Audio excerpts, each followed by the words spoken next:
أعوذ بالله من الشيطان الرجيم.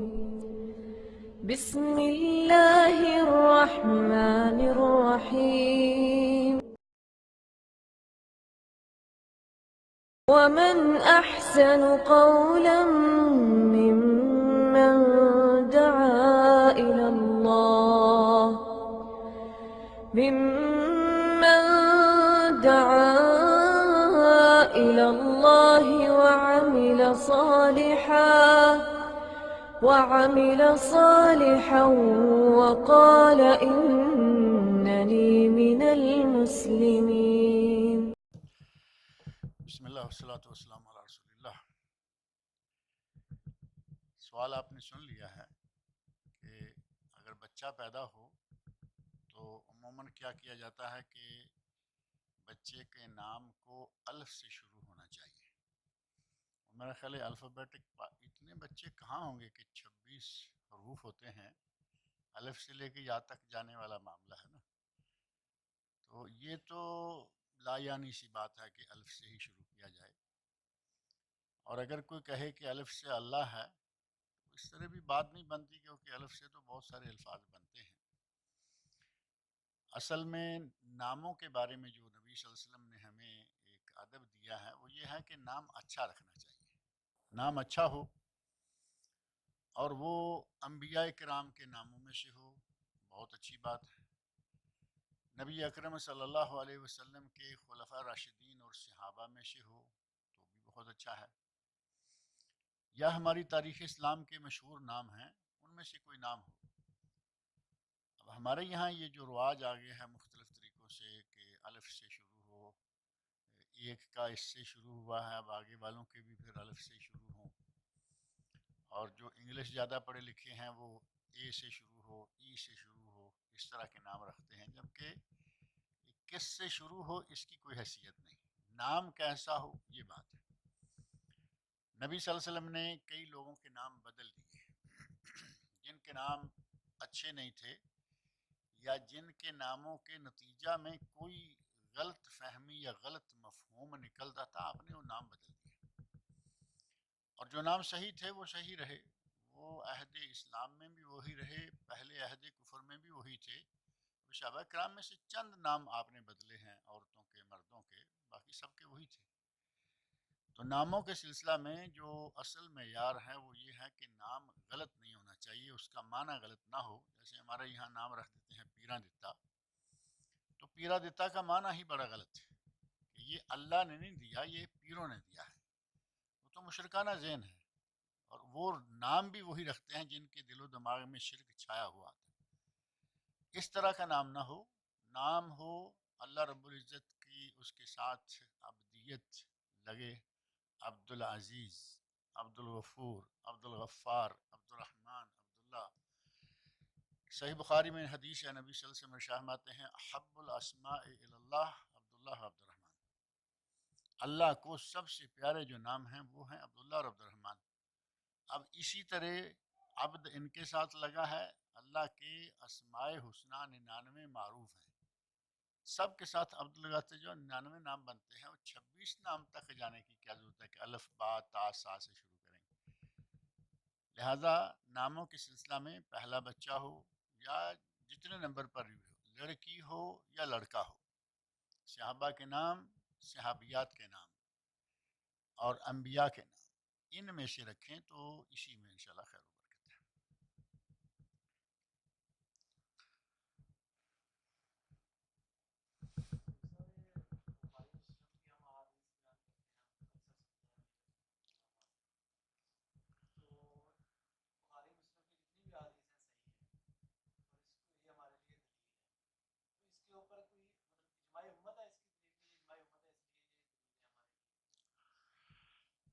صحیح بخاری اور صحیح مسلم کو محدثین کرام نے اور دنیا بھر کے معتبر علماء نے صحیح قرار دیا، اس لیے ان کو صحیحین بھی کہا جاتا ہے، یعنی دو صحیح کتابیں، اور وہ حدیثیں جو ان دو کتابوں میں آ جائیں ان کو متفق علیہ کہا جاتا ہے۔ ان حدیثوں پر دونوں آئمہ امام بخاری اور امام مسلم کا اتفاق ہے کہ یہ صحیح ہے۔ حدیثوں میں سے بہترین حدیث جو متواتر ہو، پہلے نمبر پر متواتر، وہ بخاری میں بھی ہے، مسلم میں بھی ہے۔ پھر درجہ آتا ہے اس حدیث کا جو ان دونوں میں ہو، بخاری اور مسلم میں ہو۔ پھر درجہ آئے گا جو بخاری میں ہو، پھر درجہ آئے گا جو مسلم میں ہو، اور اس کے بعد درجہ بدرجہ۔ تو اس پر پوری امت کا، اور امت سے مراد معتبر علماء اور معتبر محدثین، ان سب کا اتفاق ہے کہ یہ صحیح کتابیں ہیں۔ اب ایک متعصب آدمی اٹھتا ہے، اس کے مسلک کے خلاف بخاری شریف میں احادیث موجود ہیں، اسے تو تکلیف ہوگی بڑی کہ یہ کتاب ہمارے ہر مسئلے کے خلاف جاتی ہے۔ ان کی تکلیف کے نتیجہ میں ان سے پھر بخاری شریف کے خلاف بدتمیزیاں ہوتی ہیں، امام بخاری کے خلاف گستاخیاں ہوتی ہیں، اور بخاری بخاری بخاری کرنے والوں کے خلاف زبان درازیاں کرتے ہیں، کہتے ہیں ان کو تو بخاری کا بخار آیا ہوا، جبکہ بخاری بخاری ہے، ساری امت نے مان لیا کہ اس میں کوئی بھی حدیث ضعیف نہیں ہے۔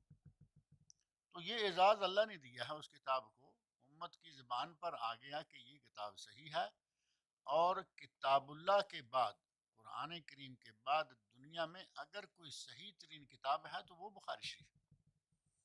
اب اس میں ہمارے لیے تو حجت ہے، ہر مسلمان کے لیے حجت ہونی چاہیے کہ نبی صلی اللہ علیہ وسلم کے جو صحیح سند سے ثابت ارشادات ہیں 7,000 کے قریب، وہ بخاری شریف میں موجود ہیں۔ کم و بیش اتنے ہی مسلم میں ہیں، ان میں کچھ مقرر ہیں، اور 2-2.5 ہزار وہ احادیث ہیں جن پہ دونوں ائمہ کا اتفاق ہے، دونوں نے اپنے اپنی کتابوں میں، یہاں بھی وہی ہے، یہاں بھی وہی ہے۔ تو یہ صحیح ترین کتابیں ہمارے لیے، ان میں وارد ہونے والی احادیث دلیل ہیں، حجت ہیں، کوئی ان میں حدیث ضعیف نہیں ہے۔ اور رہا مسئلہ یہ کہ جو ہمارے بعض علماء، اب کیا کہیں، تعصب بڑے کام کراتا ہے۔ ابھی رات میں نے اپنے درس میں بات ذکر کی ہے، رات نہیں، جمعہ کے درس عشاء کے بعد، کہ تعصب کے نتیجہ میں لوگوں نے قرآن تک کو بدل دیا، قرآن کے لفظوں کو بدل دیا، قرآن کے معنوں کو بدل دیا۔ حدیث تو پھر دوسرے نمبر پہ آئے گی نا، وہ تو اللہ کا کلام ہے، اس کو بدلنے سے بات نہیں رہے کہ ہماری جو بات ہے وہ صحیح ہو جائے، قرآن کو تبدیل کر دو۔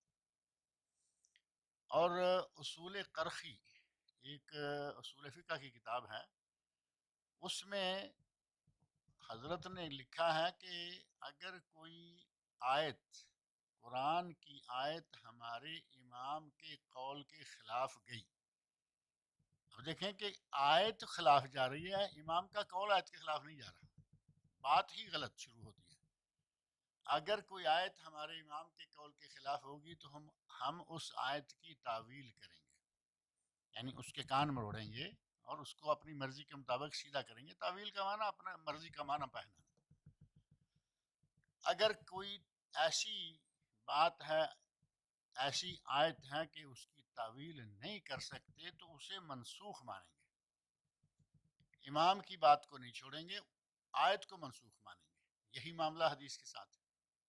اب ان لوگوں کو بخاری، اور ان لوگوں کو کیا کریں، ان کو تو تکلیف ہوتی ہے بخاری کا نام سن کر بھی، اور بخاری مسلم۔ اب الحمدللہ جن لوگوں کو اللہ نے توفیق دی ہے وہ صحیح حدیث پر عمل کرتے ہیں، ان کے لیے پہلا مجموعہ بخاری، دوسرا مسلم، اس طرح ایک کے بعد دیگرے۔ تو یہ ہمارے لیے حجت ہے، ہر مسلمان کے لیے حجت ہونی چاہیے، کیونکہ حدیث رسول ہے، حدیث کوئی اہل حدیثوں کی نہیں، حدیث سلفیوں کی نہیں، حدیث محمدیوں کی نہیں، حدیث مجاہدین کی نہیں، حدیث اہل حدیث کی نہیں، حدیث مسلمانوں کی ہے، رسول اللہ صلی اللہ علیہ وسلم کی طرف سے، سب کو ماننی چاہیے۔ اب اگر کوئی نہیں مانتا تو اس کے بارے میں کیا کہا جا سکتا ہے؟ اللہ تعالیٰ سب کو ہدایت دے کہ لوگ کتاب اللہ اور صحیح احادیث کو مانیں اور ان پر عمل بھی کریں۔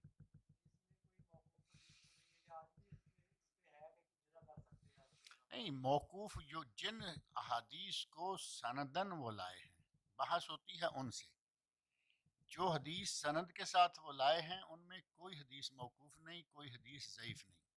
کچھ حدیثیں وہ معلقاً ذکر کرتے ہیں باب میں، یعنی باب باندھا جو ان کے اپنے الفاظ ہیں، ان کی اپنی سمجھیں کہ فقاہت ہے کہ اس حدیث سے کیا مسئلہ نکلتا ہے، وہ باب قائم کیا اور اس باب میں ایک روایت لائے اور اس کو سند کے ساتھ ذکر نہیں کیا، ویسے ہی ذکر کر دیا۔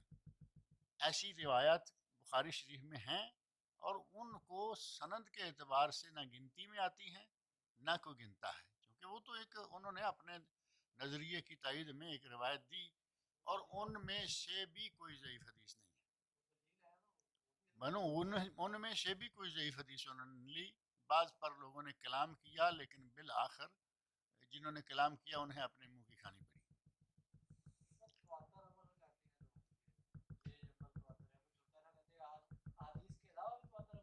نہیں، تواتر حدیث کے علاوہ کیا ہوگا؟ تواتر حدیث سے ہی ثابت ہوگا۔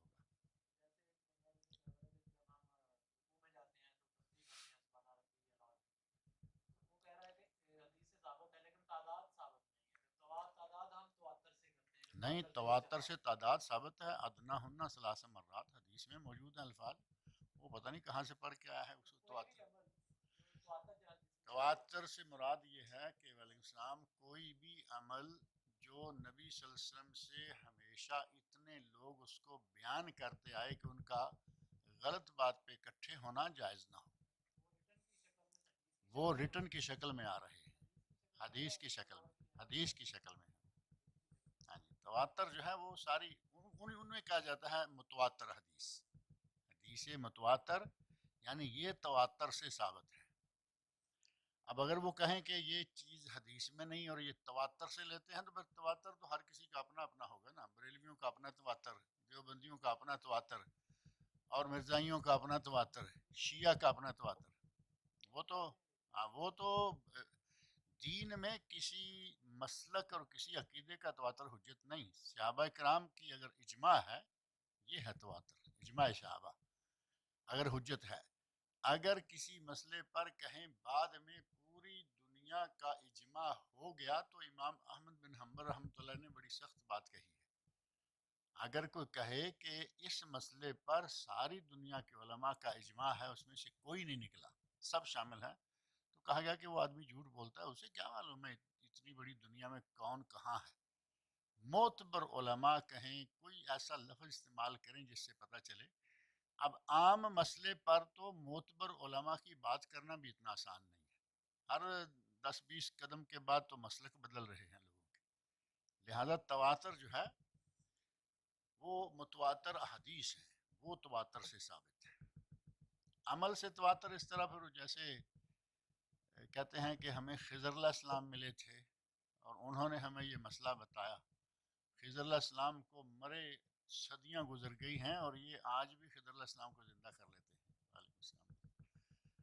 تو اس طرح کی باتیں جو ہیں نا ان کو دین میں حجت نہیں کیا سمجھا جا سکتا۔ دین میں حجت ہے کتاب اللہ اور سنت رسول صلی اللہ علیہ وسلم، صحابہ کا اجماع حجت ہے، خلفۂ راشدین کا عمل حجت ہے، اور اس کے بعد اگر کسی مسئلے پر واقعی امت کا اجماع ہو جائے اور بعض مسائل پہ ثابت ہے، جیسا کہ امام ابن مرزر رحمۃ اللہ نے کتاب لکھی ہے الاجماع الاشراف، اور بعد میں کتاب دو اور آئی ہیں، تو الاجماع میں بہت ساری ایسی احادیث یا ایسے مسائل ہیں جن پہ اجماع ہے، اور ان میں سے بھی بعض ایسے مسائل ہیں کہ ان پہ اجماع نہیں ہے، ان کا رد لکھا گیا کہ اس پہ اجماع نہیں ہے، بڑے بڑے آئمہ اس کے خلاف اپنی رائے دے چکے ہیں۔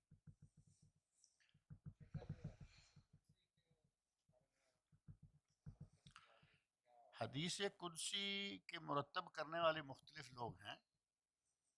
اب دیکھنا یہ ہے کہ حدیث قدسی کیا ہے۔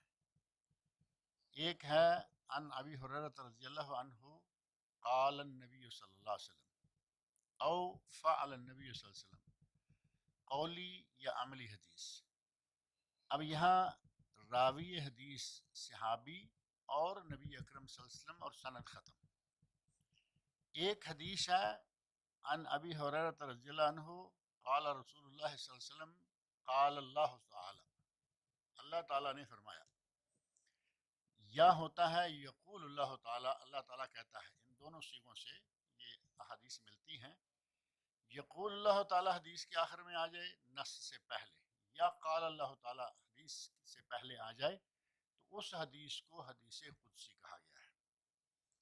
قدس اللہ رب العزت کی ذات، حدیث قدسی یعنی اللہ کا ارشاد، لیکن چونکہ یہ قرآن نہیں حدیث ہے، نبی صلی اللہ علیہ وسلم بیان کر رہے ہیں، مفہوم اللہ تعالیٰ کی طرف سے کلمات یا جو ادا کرنے کے نص ہے وہ نبی صلی اللہ علیہ وسلم کے کلمات ہوتے ہیں، یہ ہے حدیث قدسی۔ کسی نے 100 حدیث قدسی جمع کی، کسی نے 40 حدیث قدسی جمع کی، کسی نے 1000 جمع کی، کسی نے 500 جمع کی، تو یہ جمع کرنے والے تو ظاہر کے بعد والے محدثین ہیں، بلکہ حدیث قدسی جمع کرنے والے محدث بھی ضروری نہیں ہیں۔ بخاری مسلم حدیثوں میں سے جو قدسی حدیث ان کو جمع کر لیں، آپ کر لیں، یہ کر لیں، وہ ایک محنت ہے جو کر لیں، لیکن اگر کہیں محدثین تو وہ باقاعدہ سنن کے ساتھ جو حدیث ذکر کرتے ہیں، بخاری مسلم سنن اربع مسند امام احمد معاجم طبرانی اوسط کبیر اور صغیر مستدرک امام حاکم، یہ حدیث کی کتاب محدثین کی۔ تو قدسی حدیث آپ کو عام علماء کی جمع کردہ ملیں گی کہ ان کتابوں سے انتخاب کیا کہ یہ حدیث قدسی ہے، اور ان میں بھی ضعیف حدیث موجود ہے، کیونکہ اللہ کا ارشاد تو ضعیف نہیں کہہ سکتے نا، ضعف تو سند میں ہوتا ہے، سند میں ضعف ہوگا تو آخر میں جو نص ہے اس کا ضعف شمار کیا جائے۔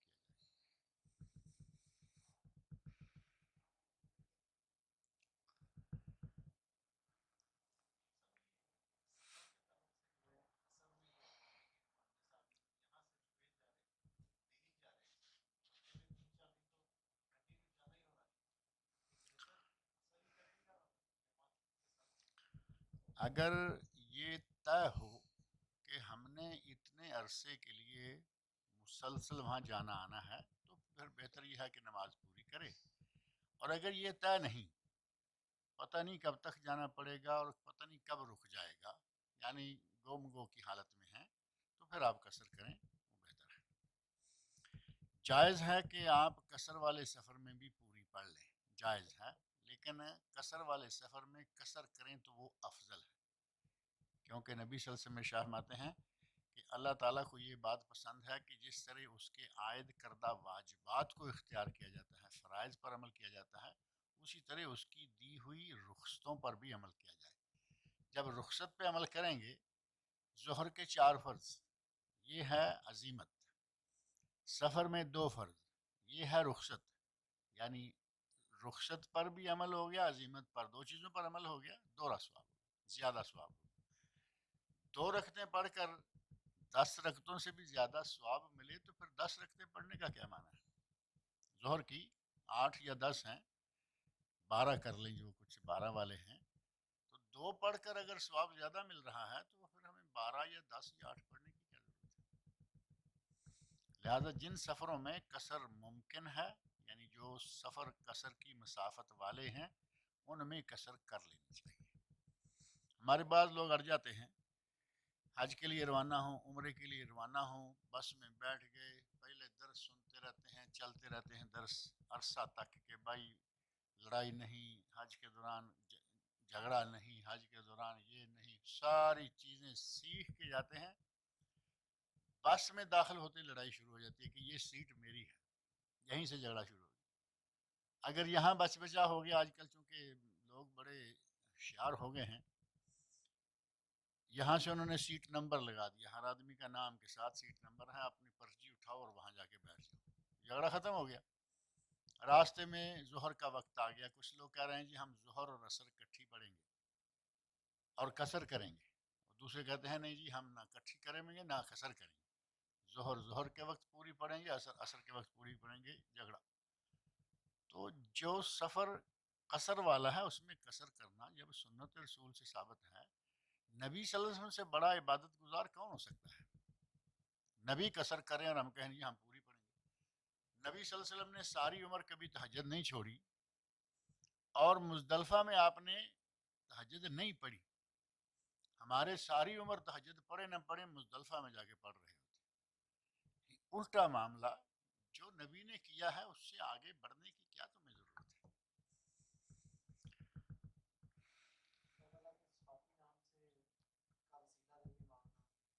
اللہ کے صفاتی نام ہوں یا اللہ کے ذاتی نام ہوں، جو اسماء حسنہ ہیں وہ صفاتی نام ہے نا سارے۔ عزیز، غفار، غفور، رحیم، رزاق، ذوالقوت المتین، ان ناموں کا اللہ کے اسماء حسنہ کا وسیلہ دینا جائز ہے، بلکہ دعا کی قبولیت کا ذریعہ ہے۔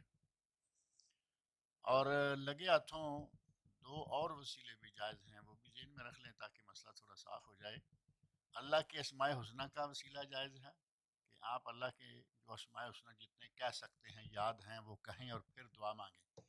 مثلا روزی روٹی کا دھندا مسئلہ مشکل بنا ہوا ہے، یا رزاق، یا ذوالقوت المتین، یا رازق، اللہ تعالیٰ کے وہ نام جن کا ہمارے اس مسئلے سے تعلق، کسی کو اولاد چاہیے یا وہاب، کسی کو کچھ اور چاہیے، اپنے طلب کے حساب سے اگر اسماء حسنہ لگائیں تو اور اچھا، نہیں تو مطلقاً اللہ کے سارے اسماء، للہ الاسماء الحسنہ، اللہ کے بہت سارے اسماء حسنہ ہیں، فادعوہ بہا، جس نام سے چاہو پکارو۔ اسماء حسنہ کا وسیلہ جائز ہے۔ نمبر دو، اپنے نیک عمل کا وسیلہ جائز ہے۔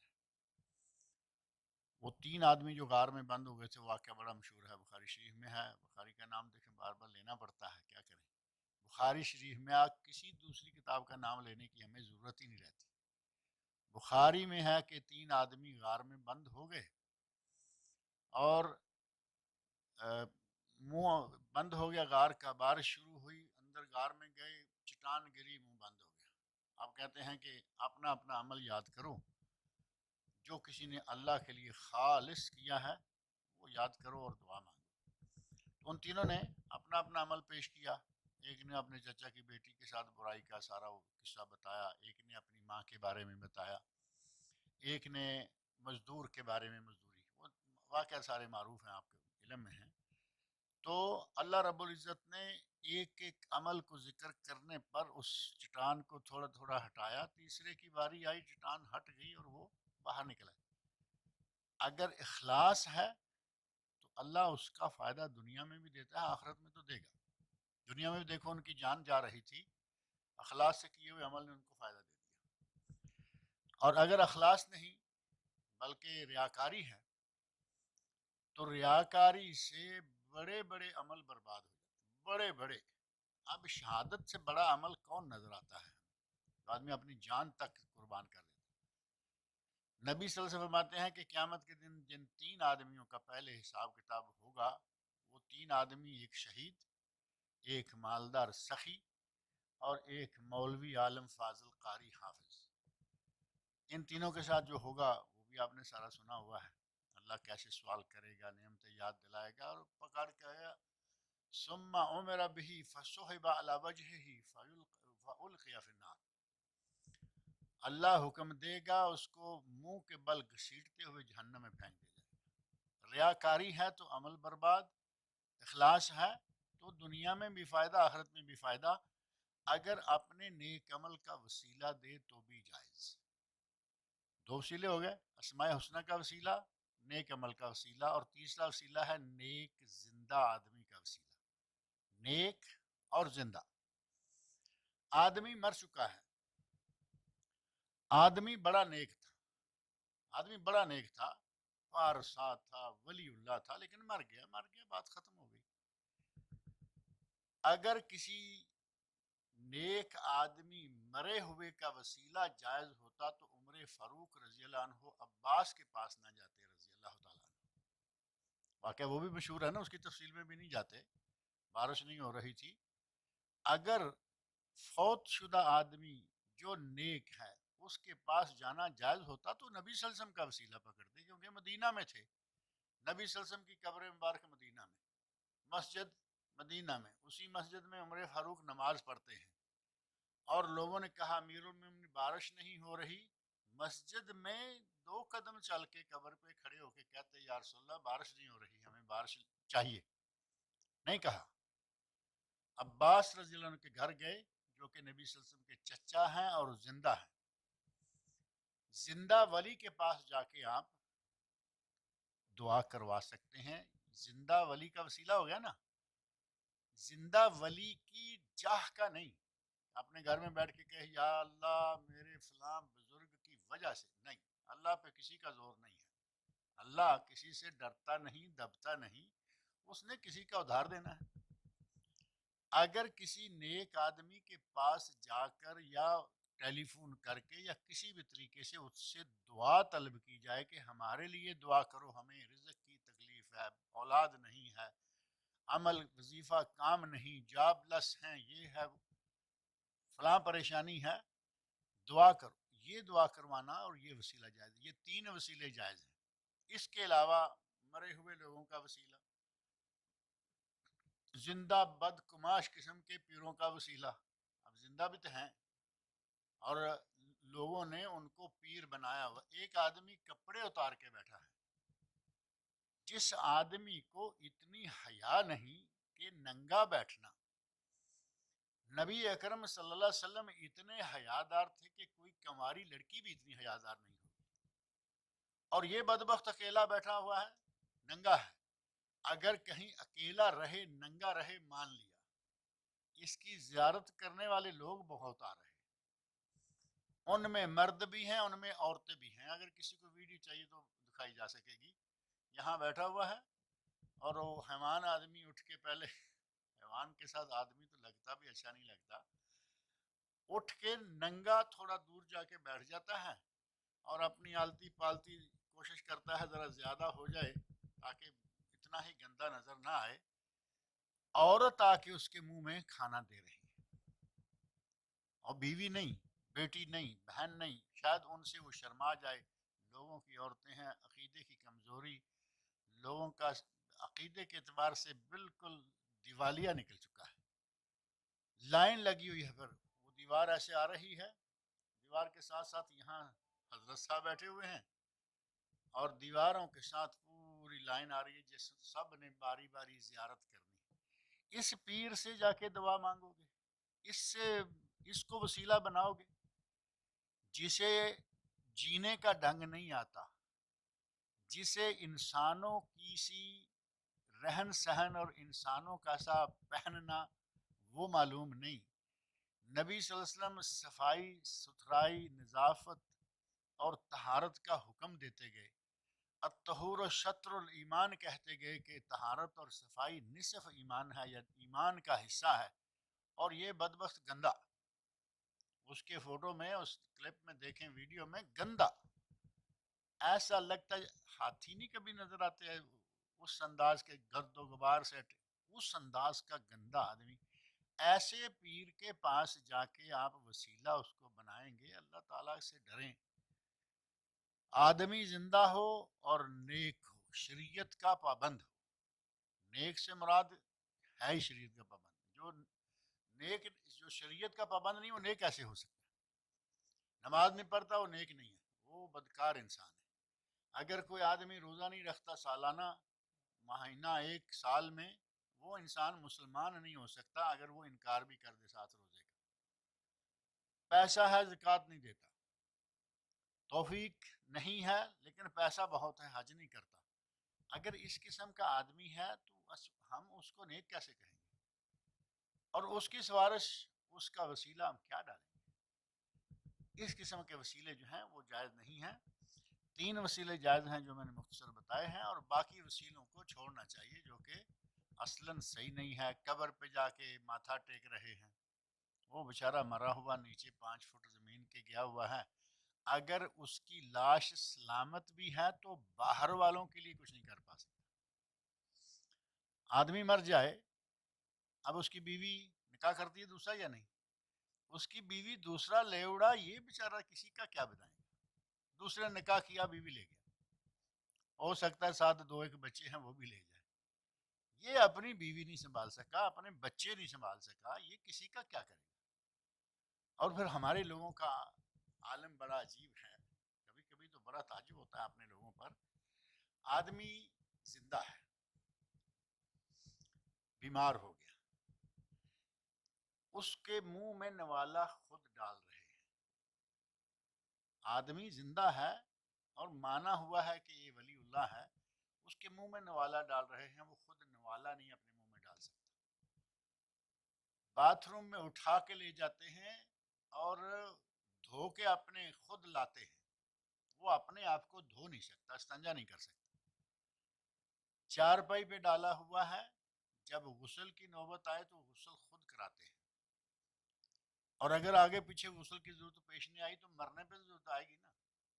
مر گیا ہے، لوگوں نے غسل دیا، لوگوں نے کفن دیا، لوگوں نے کندھوں پہ اٹھایا، لوگوں نے قبرستان پہنچایا، قبرستان سے قبر میں ڈالا، اوپر مٹی ڈالی.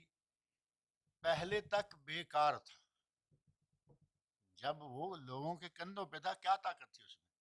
بیکار تھا، کیونکہ اس سے چلا بھی نہیں جا رہا. چارپائی پہ پڑا ہوا تھا، بیکار تھا، خود اٹھ کے باتھ روم میں نہیں جا سکتا تھا. اور جیسے ہی زمین سے 5 فٹ نیچے گیا، اوپر مٹی ڈال دی، ساری طاقتیں جمع ہو کے اس کی قبر میں آ گئی.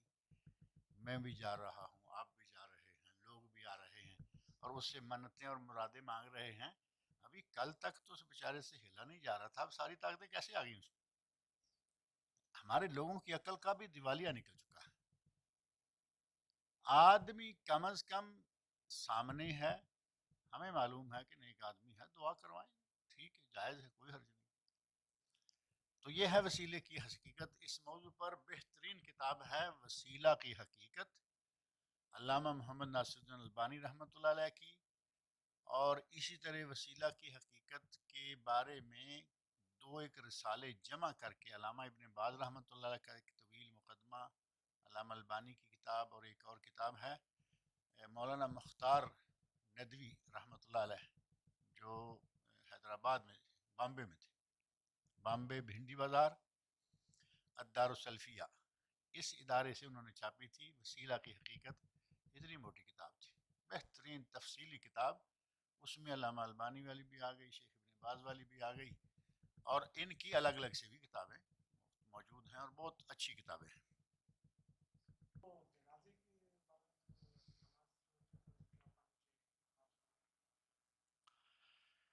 نماز جنازہ کے بارے میں پہلی بات تو یہ ہے کہ ہمارے یہاں جنازہ تو لوگ شرکت کرتے ہیں، لیکن دعا کوئی نہیں آتی. بڑے شوق سے بھاگتے ہیں، جنازے میں شرکت کرتے ہیں، اور یہ نہیں معلوم کہ کیا پڑھنا ہے. جنازہ پڑھانا ہو تو ظاہر ہے کہ اسے تو کچھ نہ کچھ یاد کرنا پڑتا ہے، کیا ہوا ہوتا ہے. جو لوگ صرف شرکت کرتے ہیں کہ فلاں کا باپ فوت ہو گیا، فلاں کی ماں فوت، فلاں کا بھائی بہن، اور بہت سارے ایسے ہیں کہ اپنا ماں باپ بہن بھائی فوت ہوا ہے، اس کے لیے بھی دعا نہیں مانگ سکتے. یاد ہی نہیں تو مانگیں گے کیا؟ جنازے کا مختصر طریقہ یہ ہے کہ جنازے کی 4 تکبیریں ہیں، اور زیادہ بھی ہو سکتی ہیں، بعض دفعہ 5 6 7، لیکن عام طور پر جو نماز ہے جنازے کی، اس میں 4 تکبیریں. پہلی تکبیر اللہ اکبر کے بعد اعوذ باللہ بسم اللہ سورۃ الفاتحہ. ہمارے یہاں سبحانک اللہم پڑھتے ہیں اور فاتحہ چھوڑ دیتے ہیں، جبکہ جنازے میں سورۃ الفاتحہ پڑھنا ثابت ہے، اور سبحانک اللہم پڑھنا ثابت ہی نہیں. ایک چیز بالکل بے ثبوت ہے وہ رکھ لی، اور جو باثبوت ہے اس کو نکال دیا. اب یہاں فاتحہ پڑھنی تھی، یہاں پڑھتا کوئی نہیں. گھر میں جائیں گے، جی پڑھو فاتحہ، او آ گیا پڑھو فاتحہ، ایک اور آ گیا پڑھو فاتحہ. ایسا ہوتا ہے کہ 2 3 آدمی اکٹھے آ جاتے ہیں، اکٹھے آئے، بیٹھ گئے. اگر حکا چل رہا ہے، اگر تو حکا پہلے آ گیا تو حکا کھینچیں گے، دعا ابھی باقی ہے، کیونکہ وہ باری آ گئی ہے، تھوڑی دیر کے بعد وہ لوٹ کے آتی. ایک نے کہا جی ذرا فاتحہ پڑھیے، فاتحہ پڑھی گھر والے. اب چونکہ اس کی آواز تو پہنچ گئی نا گھر والے کے پاس، دوسرے 2 کی نہیں پہنچی، وہ کہیں گے جی ایک مرتبہ پھر فاتحہ پڑھیے. یعنی جیسے آدمی حاضری لگوانے کے لیے جاتا ہے. ابھی تم نے 3 آئے تھے، ایک نے کہا، سب نے پڑھ لی، 2 جو نئے آئے ہیں ان کی بھی پڑھی گئی، لیکن ان کو اپنی حاضری لگانی ہے. جہاں فاتحہ پڑھنی تھی وہاں پڑھ کے نہیں آئے جنازے میں، اور جہاں ثابت نہیں ہے یہاں پڑھ رہے ہیں. جہاں فاتحہ پڑھنی تھی وہاں سبحانک اللہ پڑھ رہے ہیں، جہاں تعزیت کرنی تھی وہاں فاتحہ پڑھ. عجیب سا انداز ہے. پہلی تکبیر کے بعد سورۃ الفاتحہ، اور دوسری تکبیر کے بعد ہے درود شریف، درود ابراہیمی، اللہم صلی اللہ محمد پورا. اور تیسری تکبیر کے بعد ہے دعا، جس کو ہمارے یہاں کہتے ہیں دعا حاضر میت کے لیے.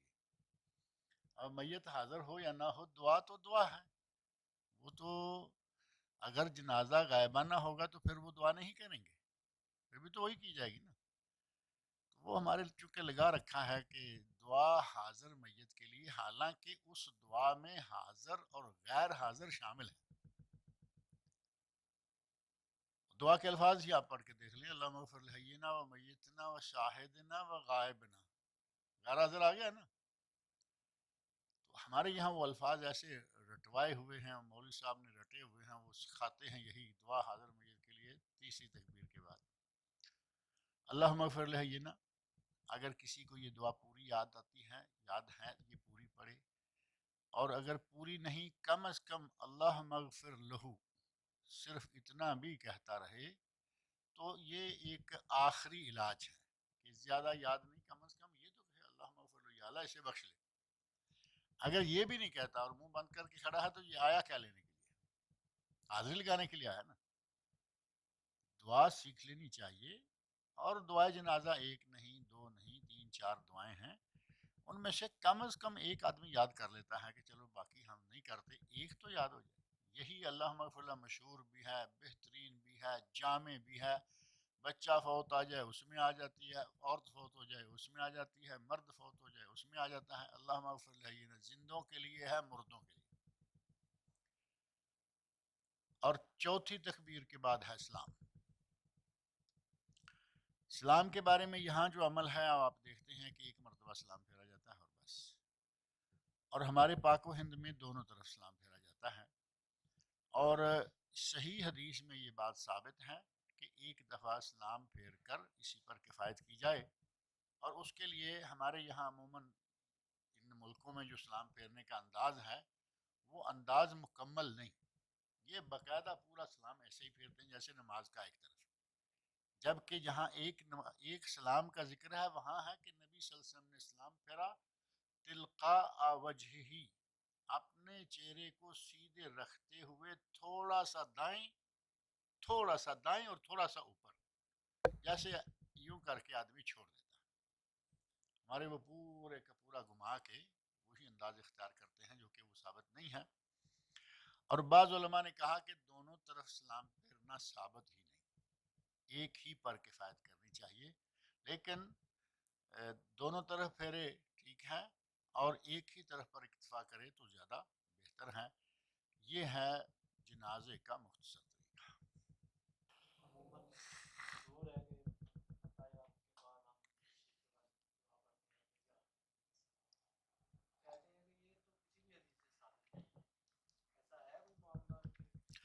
یہ بات تو صحیح ہے کہ یہ کسی حدیث سے ثابت نہیں ہے کہ یہ دعا مانگی جائے، لیکن حدیثوں میں یہ ثابت ہے کہ درود شریف کے بعد دعا مانگی جائے.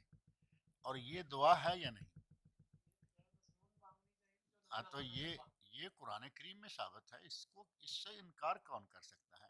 دعا مانگنی چاہیے جو قرآن سے ثابت ہو یا حدیث سے ثابت ہو.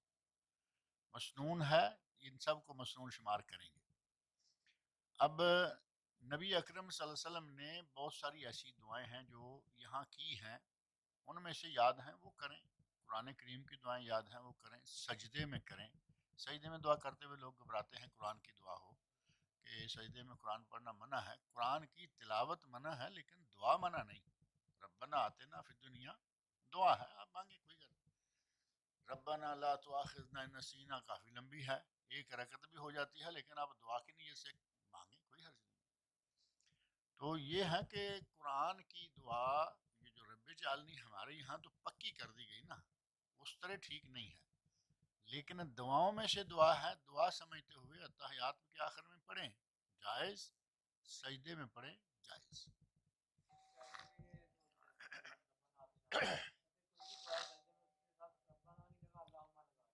اللہ کے نبی نے لگایا ہے، وہ ثابت ہے.